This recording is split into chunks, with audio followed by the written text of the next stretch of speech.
Good morning, good afternoon, and good evening sa mga ka-internationals natin dyan. Ito si Chris Calumberan, isa na namang episode ng Usapang Biyahero sa Tambucho Podcast.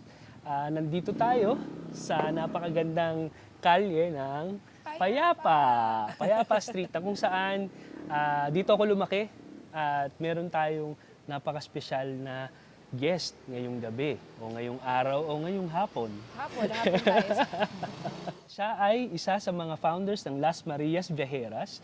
It's an all-female group, riding group, dito sa Manila. Yan. Napakaganda ng kwento nila at I know, in fact, na this will be a very interesting subject for all you lady riders there na nag-a-attempt na sumali sa Tambucho. So, wag na natin patagalin. Umpisahan na natin ang kwentuhan. Gusto kong ipakilala si Melba, also known as Peng Katiempo Benavides. Yon. Miss Peng, kamusta na? Alright, I'm good. Welcome back here, Chris, sa Philippines. Oh, actually, nandito kami sa shop nila, no, sa Strasburger here in 26 Payapa Street. So, kung kayo man ay nasa Mandaluyong, this is a place to go. Try nyo yung burgers nila, try mo yung kanilang special na Buster Burger. Napakasarap. And syempre, secret ingredients. Siyempre. Secret. Pero it's a homemade patty siya. Homemade so, patty. wala kaming inaangkat na ibang patties Additives. talaga. Yeah. Yes.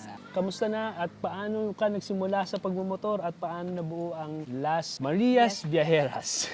Okay, so nag-start ako magmotor siguro way back, siguro 80 years ago. When my husband bought this motorcycle, I started the XRM 125, and mas naging addict ako sa kanya sa pagra-ride compare na sa kanya. Company namin na pinagtatrabahuan, meron ding group na nag-i-start din doon. And doon ako napasama. First long ride ko was in Zambales. I thought it was just a one-day ride, no? Pero eventually, overnight pala siya. Pero pinilit ko silang umuwi. So talagang umuwi ka, nagbalik ka kami. Hashtag Budol. Budol is real. Yes. Kasi ang intent ko lang doon was sumama sa charity ride, wherein that's good. Ang beneficiaries namin mga AITAs. Ayun, so doon ako kumbaga na-enjoy ko yung ride na yun. And yun na, nagkasunod-sunod na yung mga rides namin. And eventually, I tried opening up a topic, siguro yung sa mga lumaki dyan sa MCP. So, MCP is Motorcycle Philippines, no? Nag-post ako doon one topic and asking if there is a lady rider group na existing. That's the time wherein I push all the ladies na mag-comment out and then mag-meet up kami one day or make a circle of a lady riders. So itong mga nakilala natin, yung mga nakilala ko nung nag-ride tayo sa Marilaki, sila yung mga kasama nyo na na-meet nyo lang dahil sa pag-ride? Yes, oo. Actually, nag-start kami, 3 lang kami talaga. Kaya tinawag kaming Tres Marias.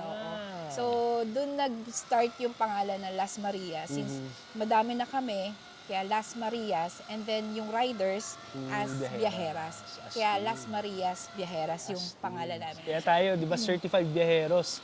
Sila certified viajeras.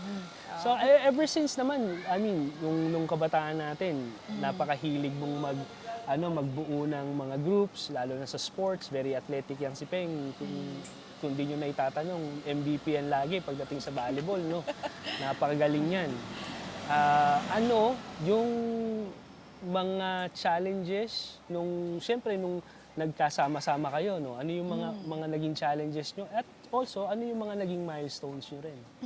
Siguro one of the challenges of pagbuo ng group ng isang lady rider group, yung time, since mga babae yan, may mga personal family, ano yan, kasi mostly ng mga members namin ay mga may asawa na and may mga anak na. So, hindi katulad ng mga lalaki yan na, anytime. Mrs., ride ako, ganyan. Okay na sa misis. Kasi wala namang gagawin sa bahay, pero ito, medyo challenging sa time. Pero, yun nga, in spite of those challenges naman din, ng time na yun, nakakapag-ride naman din kami. So, in fact, yung mga first few years namin, halos every month, every week, nagre-ride kami somewhere in the north or south. Ayan. One of the greatest milestone na na-attain namin is to roam around the Philippines. Yun. So Philippine tour na kami. Wow. We were Ilan kayo 7 nun? 7? kami Wow. noon, puro babae kami noon. And I think we're the only I think we're the first lady rider group na nag-try And na that's very ano. recent, ah. Yeah, so na-complete namin 'yon. We enrolled it in ATPI, which is the Adventure Tour Oh, kasi di ba Philippines. merong certification yan, di ba? Yes, may certification silang hinanda. And also, syempre, we need to send proof din. Oo, yung mga Kung- pictures yung may every mga time na pictures, merong yes. Oo, So, landmark. dapat it could be on the port, yung bago ka dumaong dun sa isang barko, ganyan, or sa arc ng Apari, something like that. So, yun yung mga na-attain namin from Luzon, Visayas, and Mindanao. We were able to roam around. Yung Luzon, Oh. actually, we took it 5 days. May ano na Only? yun, may ano na yun, May mga mga stopovers extra na yun, oo. curricular Kasama na na yun. yun, oo. Oo, yung may mga pinuntahan Kasama na na yung kami mga na stops ano, doon. oo. Sulit din, ano? Tapos yung Visayas and Mindanao, around 16 days. 16 days. So, kasi sa ATPI, pag in-enroll mo, may certain number of days ka na Ng dapat stopover. i-attain. Kasi Yung may mga riding- limit. riding Otherwise, days. hindi mo ma-attain yung legitimacy nung iyong certificate. Right. Oo. Still. May mga islands pa kami actually dito sa Philippines na hindi na dadaungan, like Masbate, yung mga na Gusto ko pulo-pulo yan. sa loob ng Visayas. Oo. Ayan, and even Palawan, Oh, no? para sa inyo Pero- kasi hindi nakakaalam, no? We have 7,000 islands. Yes. High tide or low tide.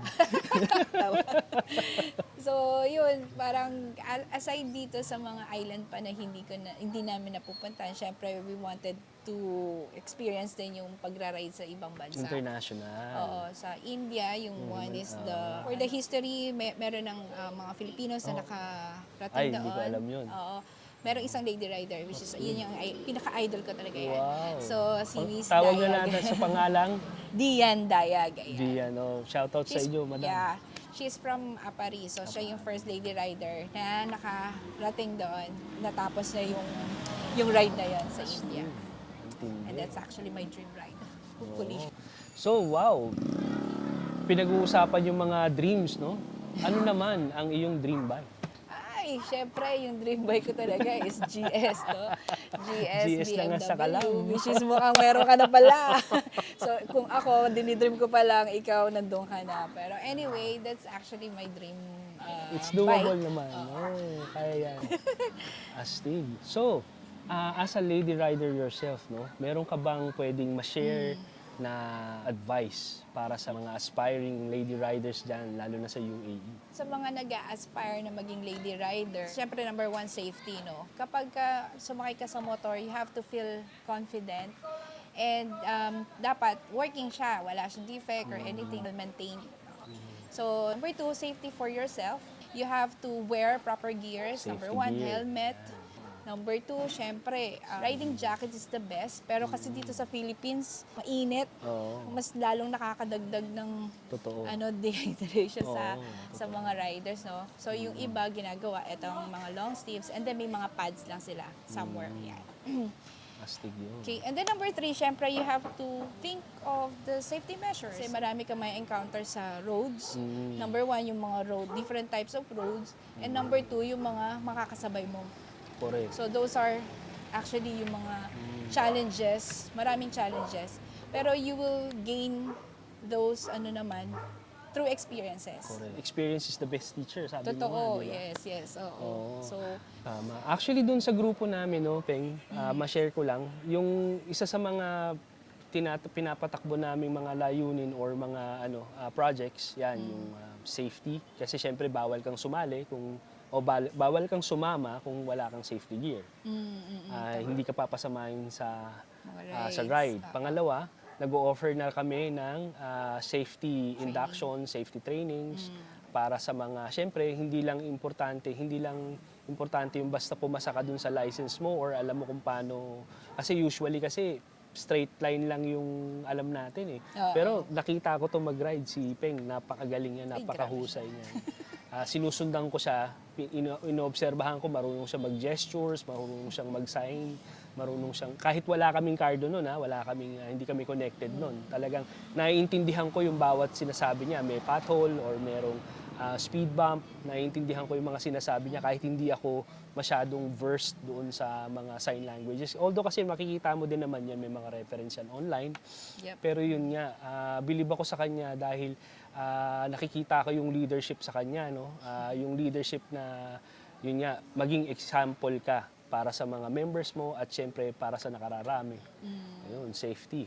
So, final question. Ano ang inyong future plans sa inyong motorcycle club? Ano yung meron ka ba bang gustong ma-achieve na additional milestone? Ano yung mga gusto nyong i-continue doon sa inyo? Las Marias Viajeras. Okay, one of our advocacy is yun nga, to help other people.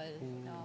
Kasi pumunta kami sa iba't ibang lugar and nakikita namin different situations doon. And there will come a time na kailangan din namin. Kumbaga, hindi kami satisfied kung hindi kami tutulong. So, we will continue doing the charity, annual charity, which is what we call the gift giving.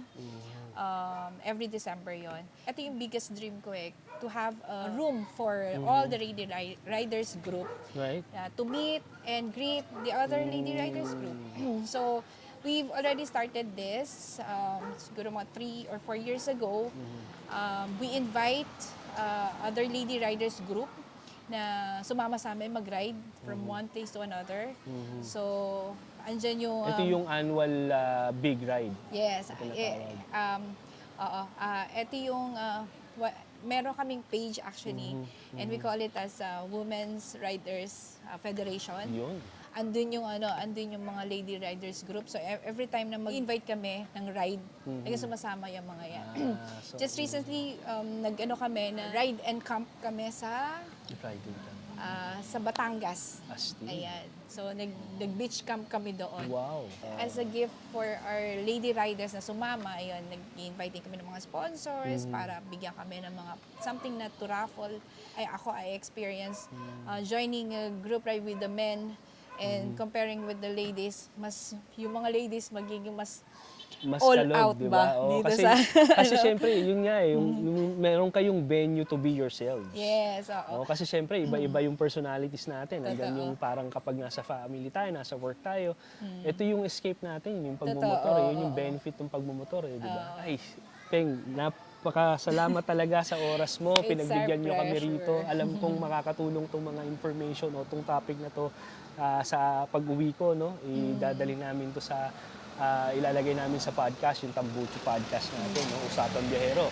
If you have the chance to drop by Mandaluyong, eto, baka tas bigla kayo nagutom, or galing kayo sa ride, nagutom kayo, please drop by our stores. Eto is Strasser Burgers, located at number 26, Payapa Street, Mandaluyong City. Or if you want naman delivery, meron kami delivery within Mandaluyong.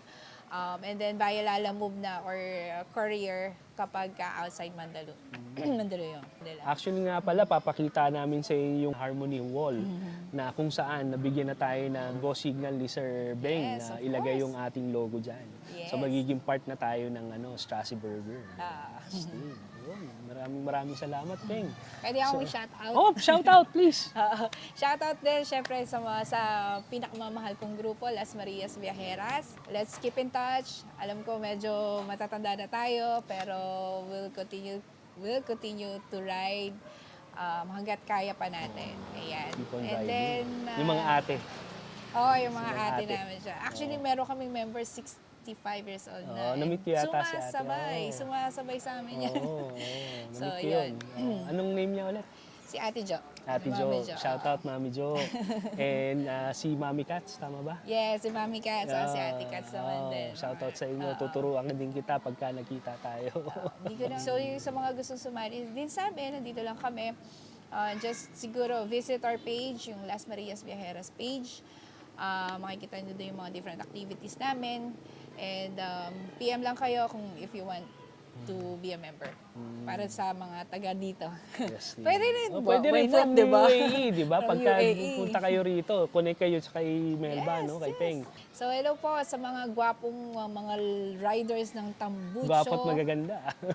May mga lady riders na rin kayo. Okay. Yes. So, Shoutout po sa inyong lahat. Always ride safe. Continue riding. Yun lang po. So, ito na naman ang isa sa bagong episode natin, no? Usapang Biyahero, Tambucho Riders. So, good morning, good afternoon, and good evening sa mga ka-internationals natin dyan. Ano? This is Chris Calumberan and Miss Peng! signing out. Yes. Ride strong and ride safe. Good night. Cheers. Bye! Yay!